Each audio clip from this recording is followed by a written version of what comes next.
Perjalanan sedemikian.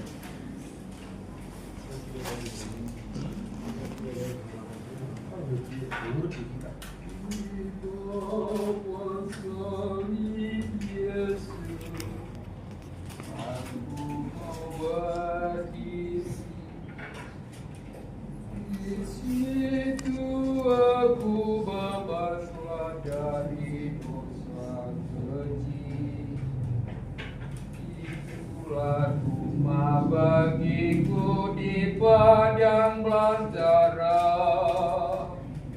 tempat lindungan yang teduh, bebas dari susah. Di atas salib Yesus, kerap aku melihat tergantung dan menderita Yesus selama. Air mataku tercurahlah karena ku insyaallah bagi korban kasih Yesus bagiku yang hina. Di bayang salib Yesus dapat perlindungan. Aku rindukan dirinya, sinar wajah Tuhan. Aku mau tinggalkan dunia yang tak memuaskan. Bagiku salibnya Yesus jadi kemuliaan. Amin. Selamat sahabat baik kita semua. Selamat sahabat. Terima kasih atas lagu orang-orang muda yang menyatakan Yesus segera perintah dunia dengan anugerah ajaib kasih-Nya.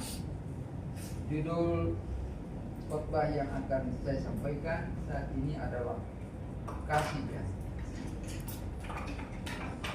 Saudaraku yang kekasih dalam Yesus Kristus, sungguh Tuhan sangat mencintai, mengasihi semua ciptaannya. Dengan bukti Dia menyampaikan, menciptakan semua kebutuhan manusia.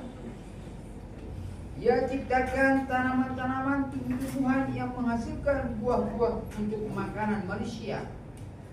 Dia menciptakan burung-burung di udara dan sudah mempersiapkan, yaitu tumbuh-tumbuhan dan daun-daunan menjadi makanan utamanya. Dia ciptakan juga semua hewan atau berbagai macam jenis binatang-binatang di atas muka bumi ini. Dia ciptakan yaitu hari atau bulan bintang dan dia ciptakan benda-benda penerang seperti matahari. Saudara-saudaraku yang dikasihi, Tuhan ada benar-benar menunjukkan kasih dan cintanya kepada ciptaannya. Kenapa? Oleh karena kalau kita perhatikan, kita selidiki semua ciptaannya sangat berlimpah dan kekal adanya. Tidak ada yang bisa mengurangi ataupun menambah ciptaannya. Ciptaan Tuhan itu kekal abadi seperti pencipta. Tuhan adalah abadi. Itulah sebabnya saudaraku yang dikasihi dalam Yesus Kristus sangat bersyukur dan berterima kasih kepada Tuhan. Oleh karena dia sudah mempersiapkan semuanya. Dan ketika manusia pun akan jatuh ke dalam dosa, dia sudah mempersiapkan, yaitu anaknya sendiri diutus ke dunia ini. Untuk apa? Untuk boleh ditebus oleh karena pelanggaran-pelanggaran tersebut. Oleh sebab itu, saudara-saudaraku yang terkasih dalam Yesus Kristus, berbahagialah, bersyukurlah kepada Tuhan. Oleh karena kalau kita jatuh ke dalam dosa, ada sebagai korban yang sudah disalib dan dia sudah mati satu kali untuk selama-lamanya. Saudara-saudara, untuk percaya kepada Yesus tidak mudah. Untuk meyakini pada Yesus tidak mudah. Tetapi kita bersyukur oleh karena Alkitab sudah mencatat bagaimana proses penebusan yang sudah terjadi di atas muka bumi ini. Saudara-saudaraku yang kekasih, kita tidak perlu lagi menunggu-nunggu di mana Tuhan, di mana Yesus. Kenapa? Karena Yesus itu atau Tuhan itu sudah ada di dalam firman. Di dalam firman, tinggal kita sekarang apakah kita mau menyelidiki, mendengarkan, mempelajari firman Tuhan yang ada di dalam Alkitab. Saudara mau cari Tuhan kemana? Ke tempat di mana? Tidak ada. Tetapi saudara kasih, di dalam Alkitab sudah jelas, kalau kita mau mengenal Tuhan, kalau kita mau mengenal Yesus, kita cukup mempelajari semua ciptaannya. Kita cukup mempelajari apa saja yang diciptakan Tuhan di atas bumi ini. Saudara kasih, Keluaran 20 ayat 11 dikatakan, sebab 6 hari lamanya Tuhan menciptakan langit, bumi, laut dan segala isinya. Maka ia berhenti pada hari ke-7. Itulah sebabnya Allah memberkati hari Sabat dan menguduskan. Saudara-saudaraku yang dikasihi dalam Yesus Kristus, hari Sabat adalah sungguh diberikan oleh Tuhan untuk menyatakan kepada manusia bahwa ada Allah.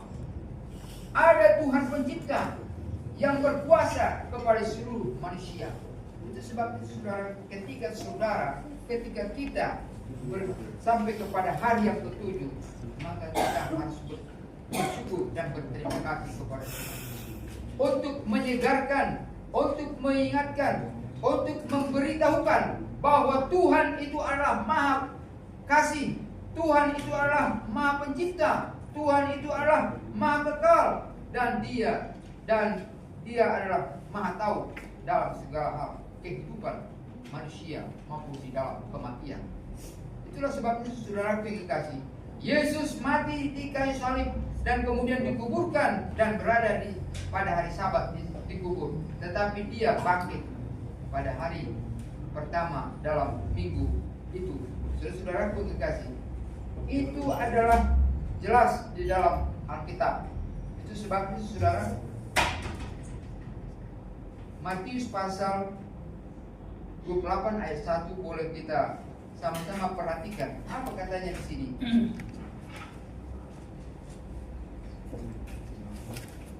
Setelah hari Sabat lewat, menjelang menyingsingnya fajar, pada hari pertama minggu itu, pergilah Maria Magdalena dan Maria yang lain menengok kubur itu.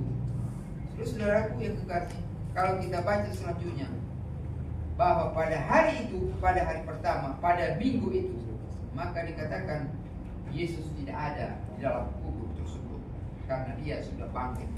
Itulah sebabnya saudaraku, di dalam Alkitab dikatakan Filipi 1 ayat 21, yaitu Paulus berkata, hidup bagiku adalah apa? Kristus, dan mati adalah keuntungan. Kenapa? Kalau di dalam Kristus kita mati, ada keuntungan. Oleh karena di tangan Yesus adalah kebangkitan, di tangan Yesus adalah kehidupan. Jadi setiap orang yang percaya kepada Yesus dijamin kalau dia beristirahat atau meninggal, maka Allah akan membangkitkan dia pada waktu hari kedatangannya yang kedua kali. Itulah sebabnya saudara kekasih, saat ini kita mau mempelajari lebih dalam tentang siapa Tuhan sesungguhnya. Di dalam bagian yang pertama,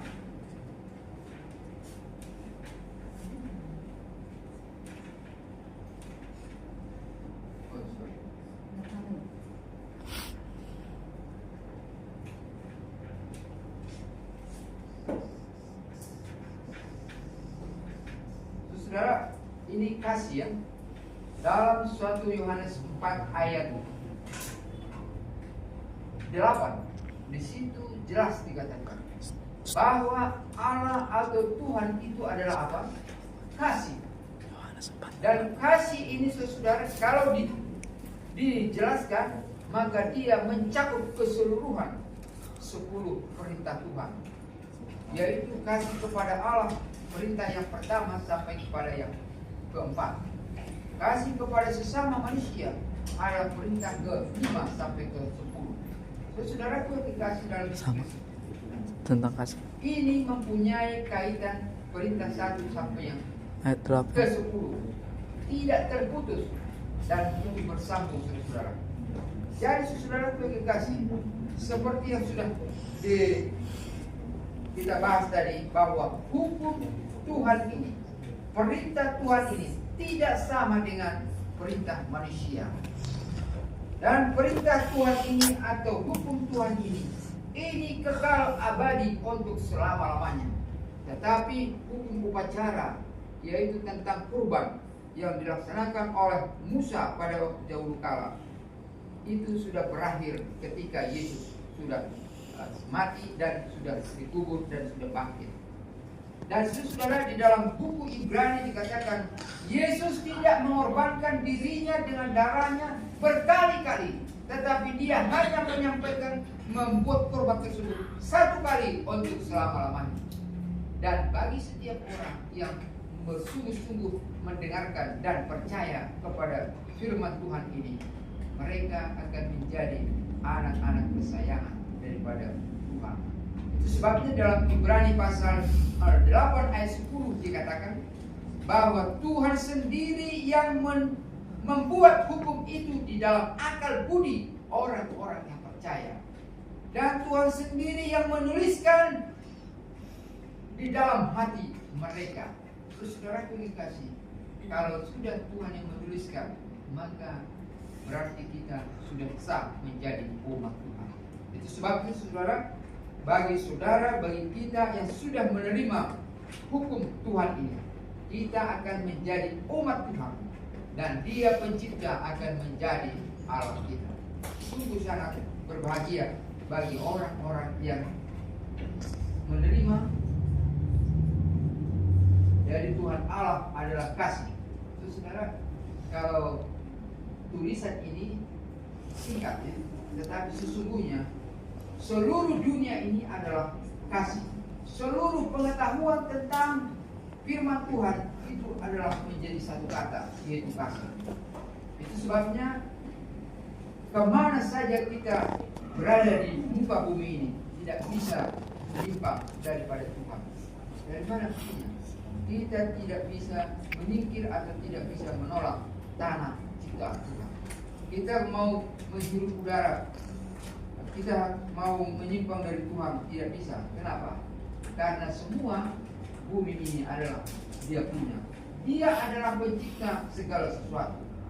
Saudara, kalau Dia pencipta segala sesuatu, baik di dalam diri kita maupun di luar diri kita ini. Dan itulah sebabnya saudara kekasih, orang-orang yang percaya akan menjadi imam, orang-orang yang percaya akan menjadi masuk di dalam kerajaan Tuhan. dan orang-orang percaya akan menjadi pengurus ciptaan Tuhan, termasuk diri kita. Itu sebabnya saudara, diri kita harus kita urus, kita rawat, kita jaga. Kenapa? Karena kita adalah ciptaan Tuhan. Saudara yang kasih, Tuhan sudah menciptakan segala sesuatu. Ciptaannya ini kita harus urus.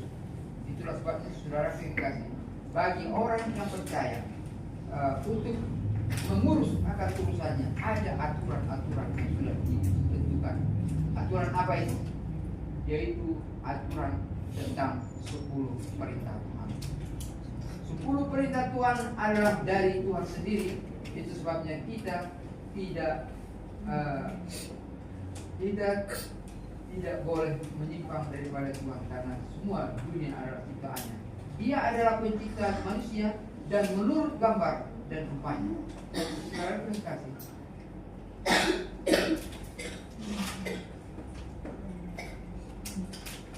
Manusia adalah pengurus semua ciptaannya.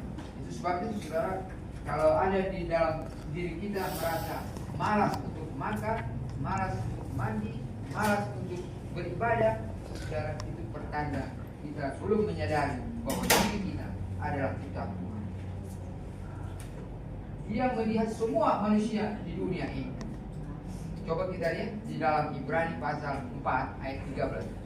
Apakah benar dia melihat kita? Ada orang berpikir, saya harus sembunyi ke kamar. Tidak ada, saudara.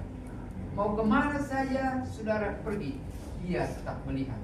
Ibrani 4 ayat 13. Ada yang boleh baca? Dan tidak ada suatu makhluk pun yang tersembunyi di hadapannya, sebab segala sesuatu telanjang dan terbuka di depan mata Dia, yang kepadanya kita harus memberikan pertanggungan jawab. Ya, saudaraku yang terkasih, apa saja yang kita pikirkan, apa saja yang kita lakukan, semua kita harus bertanya, apakah ini sesuai dengan firman Tuhan? Kalau belum tidak sesuai, stop. Kalau itu sesuai dengan firman Tuhan, maju terus. Saudara yang dikasih, jadi kita ini sebenarnya jalan sendirian. Walaupun kita di sini rame-rame, sebenarnya sesungguhnya kita jalan sendirian. Tetapi kita bersyukur dan berterima kasih kepada Tuhan. Dia memberikan Alkitab menjadi satu suluh atau menjadi satu terang, supaya kita mengerti mau kemana kita pergi, apa yang harus kita buat, dan selanjutnya. Dan dikatakan saudara, masing-masing kita harus bertanggung jawab kepada Tuhan. Jadi artinya saudara, kalau memang itu sesuai dengan firman Tuhan, maju kita terus. Tapi kalau tidak, berhenti, supaya kita boleh dituntun di jalan yang benar. Dia tahu isi hati manusia. Jadi saudaraku, kalau pendeta tidak tahu, kalau orang tua kita tidak tahu, tapi Tuhan tahu, Yesus tahu. Oleh sebab itu saudara, mari kita percaya kepada Tuhan. Tuhan yang mana? Tuhan yang menciptakan segala sesuatu. Dia adalah roh dan kebenaran. Ini kita bisa baca Yohanes pasal 4 ayat 24. Jadi saudara kekasih, ada orang berpikir, bagaimana Tuhan itu kita bisa kita terima? Karena Tuhan itu di dalam Alkitab, dia adalah roh dan kebenaran, dan juga dia adalah firman. Jadi kalau firman atau kata-kata firman Tuhan itu bisa masuk ke dalam hati kita masing-masing. Ada yang dapat baca Yohanes 4 ayat 24. Pada doa, Allah itu roh, dan barang siapa menyembah Dia harus menyembahnya dalam roh dan kebenaran. Ya, saudara, kita dikatakan dalam Yesaya pasal 66 ayat 23 dikatakan, sabat berganti sabat, maka seluruh umat manusia akan datang sujud kepada. Ketika kita datang berhari sabat, ketika kita datang ke gereja ini, saudara, sesungguhnya kita sedang menyembah Tuhan pencipta alam semesta. Kita sedang beribadah kepada Allah. Kita sedang mendengarkan firman Tuhan. Oleh sebab itu, biarkanlah firman Tuhan itu akan ditulisi di dalam hati kita melalui Roh Kudus tersebut. Bila manusia percaya pada Tuhan, pasti pilih taat pada Tuhan. Saudara yang kekasih, buktinya percaya kepada Tuhan pasti taat kepada Tuhan. Kalau taat kepada manusia itu sementara, tapi kalau taat kepada Tuhan kekal untuk selama-lamanya. Saudara yang kekasih, kalau saudara taat kepada Tuhan sudah memang benar. Kenapa? Karena kita berada di rumah Tuhan, kita berada di tempat ciptaan Tuhan, kita bisa hidup oleh karena ciptaan Tuhan. Jadi saudara yang kekasih, tidak ada alasan bagi kita untuk tidak taat kepada Tuhan. Tapi kalau untuk manusia mungkin boleh saja. Oh mungkin kalau ada atasan kita taat kepada kepala kita atau kepada atasan kita itu sementara. Tetapi kalau taat kepada Tuhan, sekali hari ini saudara taat kepada Tuhan, itu boleh menjadi contoh untuk taat kepada Tuhan selama-lamanya. Amin. Wahyu 14 ayat 12 dan 13. Saudara dikasih, ini adalah ayat yang paling sederhana dikatakan. Yang penting di sini adalah ketekunan orang-orang kudus menuruti perintah Allah dan iman kepada Yesus. Saudara, walaupun kita tidak melihat Yesus secara langsung, tetapi karena Yesus adalah firman, maka ketika kita sungguh-sungguh mendengarkan firman dan berpegang kepada Yesus Kristus, maka kita akan menjadi umat kesayangannya atau harta kesayangannya. Ayat 13 boleh dibaca. Dan aku mendengar suara dari surga berkata, tuliskan, berbahagialah orang-orang mati yang mati di dalam Tuhan sejak sekarang ini. Sungguh kata Roh, supaya mereka boleh beristirahat dari jerih lelah mereka, karena segala perbuatan mereka menyertai mereka. Oleh sebab itu saudara kekasih, ayat ini memberitahukan kepada kita bahwa Allah tidak pernah memaksa manusia. Walaupun manusia itu ciptaan Tuhan, Allah tidak membuat pemaksaan kepada manusia untuk taat kepada firman-Nya. Tetapi di dalam Alkitab dikatakan, taat kepada Yesus, taat kepada Tuhan, maka itu juga harus sama dengan taat dan beriman kepada Yesus. Kenapa? Karena di dalam Ibrani pasal 1 ayat 1-3 dikatakan, Yesus juga yang menciptakan segala sesuatu pada awalnya. Yesus dengan Allah menciptakan dunia ini. Itu sebabnya saudara yang kekasih, kalau kita percaya ini, maka kita akan menjadi apa? Umat kesayangannya. Air, udara, makan atau makanan, tanah, kata, waktu, dan sabat sama-sama ada di semua tempat. Bertanda pencipta semua itu adalah satu Tuhan. Bulan 6 ayat 4. Terus saudara, kemana pun kita pergi, ke Amerika, ke Jerman, ke Indonesia, kemana saja, yang ketujuh hal-hal tersebut ada di sana dan sama, tidak ada perbedaan. Air di Amerika sama dengan air di Indonesia. Kenapa begitu, saudara? Karena penciptanya hanya satu, yaitu Tuhan. Oleh sebab itu saudara, berbahagialah saudara dan saya kalau sudah berbahagialah saudara dan saya kalau kita taat kepada perintah Tuhan dan iman kepada Yesus, karena kita akan disebut umat Tuhan dari hari ini sampai Yesus datang. Tuhan Yesus memberkati. Amin.